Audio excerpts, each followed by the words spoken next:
Hi friends, welcome to simple but superb. మీ ఇంట్లో బెండకాయ తినడానికి ఇష్టపడని వాళ్ళు ఎవరైనా ఉన్నారా? అయితే ఈ వీడియో మీకోసమే. వాళ్ళు కూడా ఎంతో ఎంజాయ్ చేస్తూ తినేలాంటి రెసిపీ మాట ఇది.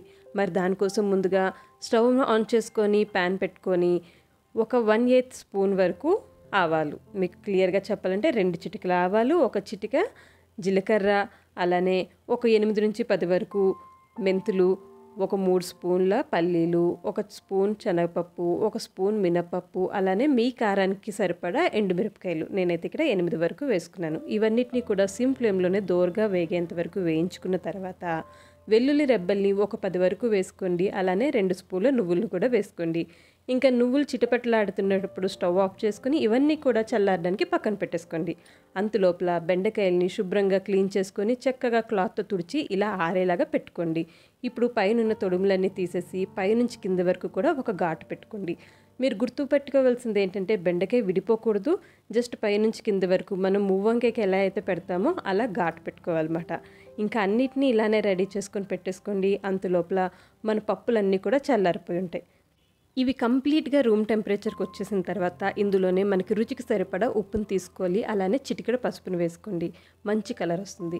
ఇంక ఇవన్నిటిని కూడా మిక్సీ జార్లో వేసుకొని అన్నిటినీ ఇలా మెత్తగా మిక్సీ పట్టేసుకోండి. చూస్తున్నారు కదా. ఇంక ఇవన్నిటిని కూడా ఒక బౌల్లోకి తీసుకొని పక్కన పెట్టేసుకోండి. ఇప్పుడు మన బెండకాయలు కట్ చేసి రెడీగా ఉన్నాయి. మన మసాలా కూడా రెడీగా ఉంది. ఇంకా మసాలాను తీసుకొని ఒక్కొక్క బెండకాయలోని స్టఫ్ చేసేసుకోండి. ఇలా అంతా కూడా స్టఫ్ చేసుకొని ఇలా జస్ట్ నొక్కినట్టయితే అది అలానే కోట్ అయిపోయి ఉండిపోతాయి అన్నమాట. ఇలానే మొత్తం అన్ని బెండకాయలని కూడా స్టఫ్ చేసుకొని రెడీ చేసేసుకోండి. ఇప్పుడు ఒక టిప్ చెప్పినా మీకు, ఇలా స్టఫ్ చేసుకున్న బెండకాయలని ఎయిర్ టైట్ బాక్స్లో పెట్టుకొని ఫ్రిడ్జ్లో పెట్టుకున్నారనుకోండి, మార్నింగ్ ఆఫీస్కి వెళ్ళేటప్పుడు కూడా 10 నిమిషాల్లో కర్రీ రెడీ చేసుకోవచ్చు. ఇదొకటే కదా ప్రాసెస్. ఇది ఇలా అయిపోయిందంటే కనుక వెంటనే చేసేసుకోవచ్చు. వండడానికి ఒక 10 నిమిషాలు ముందుగా బయటను పెట్టేసుకోండి. కూలింగ్ తగ్గిన తర్వాత మనం ఫ్రై చేసుకోవచ్చు అన్నమాట. మీరు బెండకాయని కంప్లీట్గా అలా యాజ్ ఇట్ ఈస్గా ఫ్రై చేసుకోవచ్చు. లేదు పిల్లలు ఇష్టపడరు అనుకున్నప్పుడు ఇలా కట్ చేసుకోవచ్చు.